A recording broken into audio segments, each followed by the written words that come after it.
सुप्रभात बच्चों, आपका दिन शुभ हो। आज का जो वीडियो है वह 6 क्लास का है।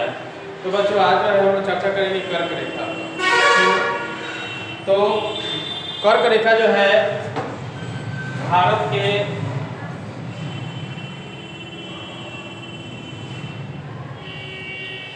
के मध्य से होकर गुजरती है, जिसमें अनेक राज्य भारत के आते हैं।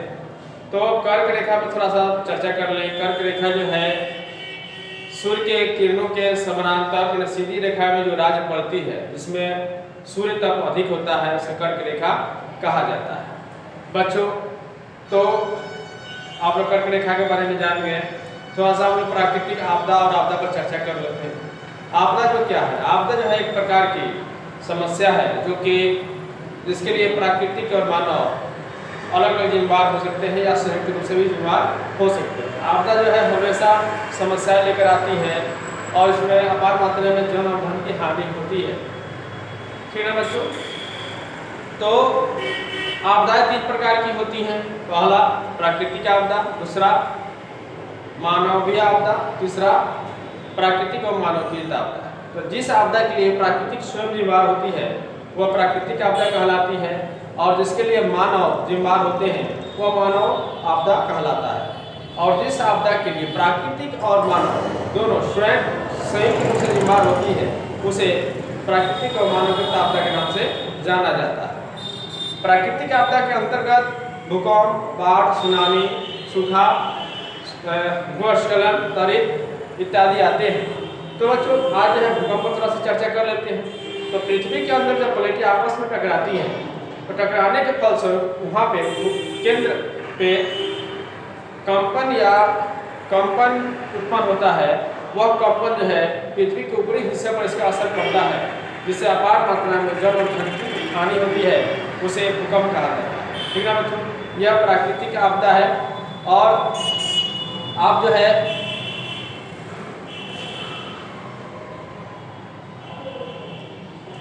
तो बच्चों भूकंप के बारे में थोड़ा सा जान गए। थोड़ा सा आप लोग आज जो है उसके बाद आगे सुनामी के बारे में जान जाते हैं। सुनामी जो है महासागरों में उत्पन्न होती है, और जिस तरह से भूकंप उत्पन्न होता है उसी प्रकार सुनामी भी उत्पन्न होती है। सुनामी जो है समुद्र के निचले तल पे जब प्लेटें आपस में टकराती है, टकराने के फलस्वरूप टकराने के फलस्वरूप जो है समुद्र की लहरें 14 से 15 फीट ऊपर की ओर उठ जाती हैं और तेजी से चलने लगती हैं, जिससे समुद्र किनारे बड़े बड़े भवनों या अपार मात्रा में जल और धन की हानि होती है, जो पानी में डूब जाती है। ठीक है बच्चों। तो इसके लिए भी प्राकृतिक की जिम्मेदार होती है।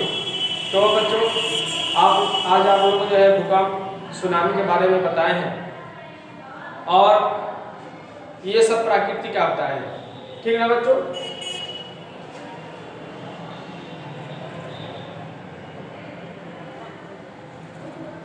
तो ये तो आपदा हो गए। आपदा प्रबंधन के उपाय। मान लीजिए सुनामी से बचने के उपाय क्या है?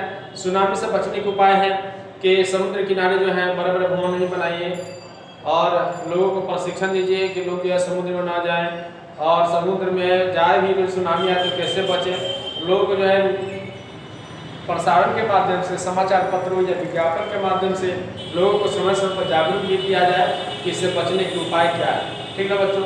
वैसे ही भूकंप का भी है। भूकंप में भी जो है जैसे कि भूकंप रोधी मकान बनाए जाने चाहिए। भूकंप आए तो घर से निकल जाना चाहिए। यदि घर में से नहीं निकल पाते हैं तो किसी मजबूत खंभे या दीवार के कोनों में जो है गद्देदार माथे पर चीज रखकर वो जो वहाँ पे जो है बैठ जाए और दीवार के कोनों में छुप जाए। तो ये जो है आज आप लोग जो है हम भूकंप और सुनामी के बारे में बताए हैं, जो कि आपदा प्रबंधन से संबंधित है। कर्क रेखा के बारे में बताए हैं। अगले वीडियो में जो है आगे तरफ चर्चा करेंगे। आज आप लोग बच्चों घर पे मेरे बताए हुए टॉपिक्स पर विशेष रूप से ध्यान देंगे और उसे पढ़ेंगे और समझने का प्रयास करेंगे, ताकि जो भी चीज़ आज आप लोग को हमने बताया है वो अच्छे ढंग से आप लोग समझ में आ जाए। तो बच्चों आज की वीडियो के लिए इतना ही। जय हिंद, जय भारत।